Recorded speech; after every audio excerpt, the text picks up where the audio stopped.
Hello, Lincoln Center Theater audience members. I'm Bobby Steggert. That's me, right there. I'm currently in The Minister's Wife, or A Minister's Wife, and we're here There was a with debate over that. The and An. Yeah, the and a. It's a little more elegant, A Minister's Yeah, Wife. and it's not completely reductive right away. Yeah.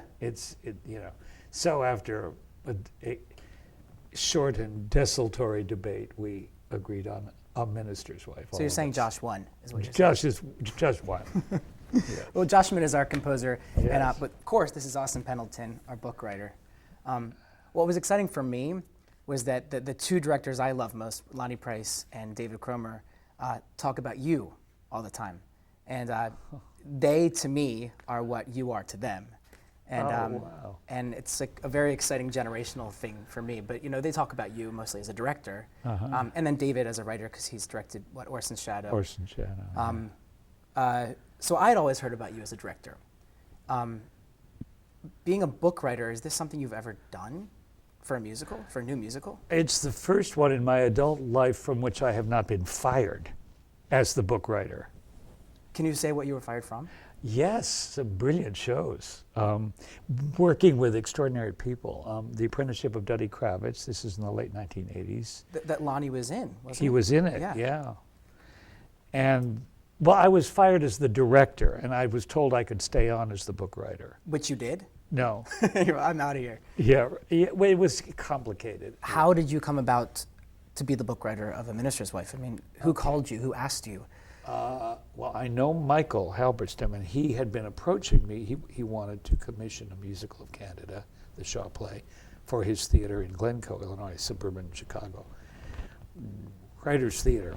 And I sort of had a couple of meetings with him and kicked it around, and I'm intrigued by Josh Schmidt. I just met the lyricist at that point, Jan Trainin, but who could dislike that woman? Yeah, no one. And she's very talented and all that, and intelligent. So I thought, and I liked the place, but I thought, I don't know if I can go down this road again. Then it began to come to a boil where we had to start work on it, because it was going to be done in the spring of 2009 at Writers Theater in Glencoe, and now we're in the spring of 2008. That was when Adding Machine, the musical by Josh, for which he wrote the music from the Elmer Rice play, opened at the Minetta Lane here. I'd seen it in Chicago and I'd liked it. I spent 14 evenings of my life watching Adding Machine over a period of a few months. And so at that point it was put up or shut up about A Minister's Wife, which didn't have the title at that moment. And I thought, well, I just got to work with this composer. I just got to. I somewhat knew him then. So it almost didn't matter what the piece was? Yes. Almost? Yes, almost. If it were a piece I had no idea what to do with. But I didn't really know what to do with Canada, but on the other hand, I directed the material, so I thought, well, if I just keep thinking about it. Yeah. So then we started work, and so we had 3 workshops before the production in Glencoe, 3 workshops in Glencoe, and then the production in Glencoe.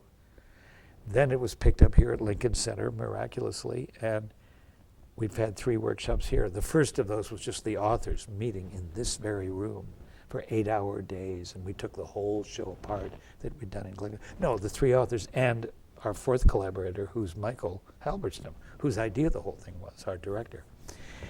Taking the whole show apart and putting it back together again. Would I be shocked as to how different it was in Chicago? No. No. Because it's the same show, but all the dynamics in it, particularly the first 2/3 of it, are different. All the way things succeed each other. There's a lot of new writing. And but it's the same overall development, it's the same overall. And a lot of the music is essentially the same. Sure. So I don't know if you would be or not. I've heard it's tonally different. I guess it is. But when you're that close to it, you don't quite know. How can you ever know? You keep Yeah. shifting things. And in general, what is the challenge or the joy of adapting Shaw in particular, beyond just the character of Candida? The joy is what a writer. I mean, the only thing that's really kind of like the play in this musical, except for isolated scenes, is the 3rd act. Mm-hmm. That's pretty much the Shaw play with brilliant songs in it. And although we've changed a lot of the writing and the structure in Acts 1 and 2 of the show, which is the first 2/3 of our intermissionless show.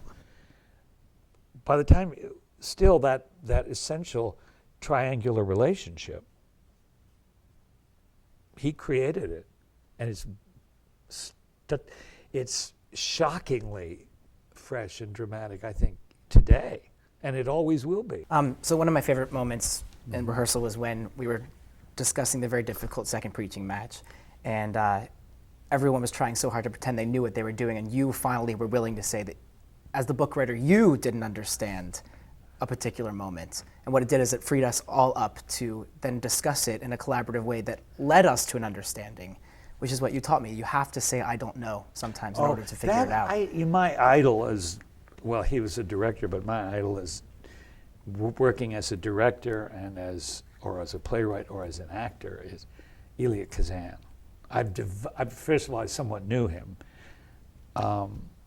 Not really well, but I knew him well enough to, when we would run into each other, would really talk to each other. And he hung out when I worked on that musical of A Face in the Crowd. He'd come to a lot of me. And I'd known of him. He was originally in charge here at Lincoln Center, and I was involved here for a little while then, and I got to know him then. So I know him. But still, I'm in awe of his work as a theater and film, but as a theater person. How you put on pieces that are dramatic pieces. How do you do that? And I've read his autobiography like 3 times, but all 1,000 pages of it. He asked Kazan a question, and Kazan's answer was, "You don't have to be right. You can be wrong. And if somebody says to you, what's happening here, you can and should say, I don't know."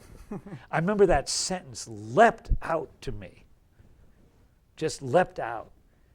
Well, Austin, I could listen to you talk for a long time about anything theatrically related, so I really appreciate you being here. Sure. Well, this is fun. You're a great interviewer. Whatever this is, you do it. I don't know very what well. this is. Yeah, it's just a talk. Yeah, you're good at this, Bobby. Thank you. Hopefully the audience enjoyed hearing your perspective, which is singular and wonderful. Thank you. Yeah. Thanks a lot. Thanks, guys.